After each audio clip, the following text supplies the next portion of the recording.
Hi, and thanks for logging on to the Daily DVAR HaLacha. And here's a brand new halacha for you, and it's for Sunday, 10th day of March, third day of Adar Sheni.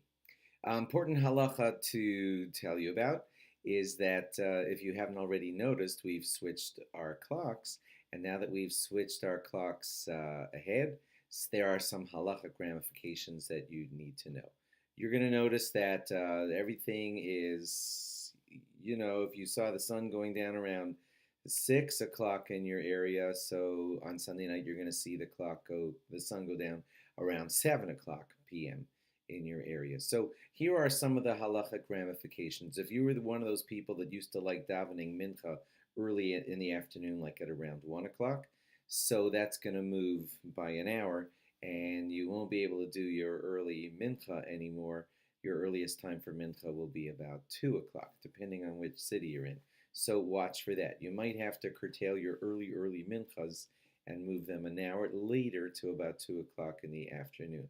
For those of you who were enjoying davening very, very early in the morning before you went to work, like as early as, I don't know, 5:30 or 6 in the morning, so that is going to move back by an hour now that we've changed the clocks. And watch for that also. If you were davening like 6 in the morning, watch out, check your city calendars and everything, and make sure that that's not too early.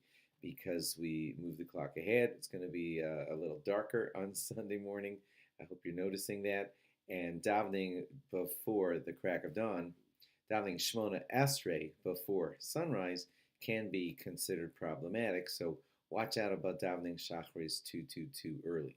One of the benefits you'll have in the short run is if you like to sleep in and say Shema a little bit late, the last time to say Shema got a little bit later, 1 hour later, and so you can enjoy that for a little bit. The reason I'm calling it a little bit is because, as summertime approaches and the days get longer and longer, and sunrise starts to creep back earlier and earlier, then the last time to say Shema will come earlier and earlier. I might have said that in too complicated a way, but basically, here's the short version of it.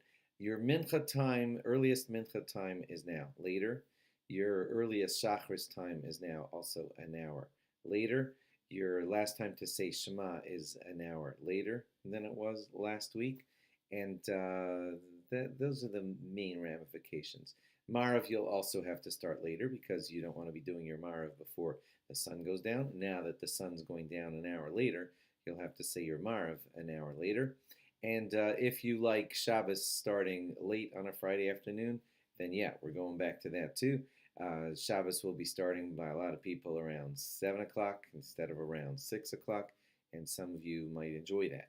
Also, in your Shabbos afternoon naps, the Shabbos day is longer now, and Mincha might be later, and you might be getting a longer Shabbos afternoon nap. That's not a halacha, that's just a thing. And for those of you who like to do a lot of action, Matzah Shabbos, after Shabbos is over, well, Shabbos is going to end an hour later also, and your Saturday nights will be a little bit shorter. Okay, thanks for logging on. Hope that all made sense, and log on again tomorrow for more. Bye-bye.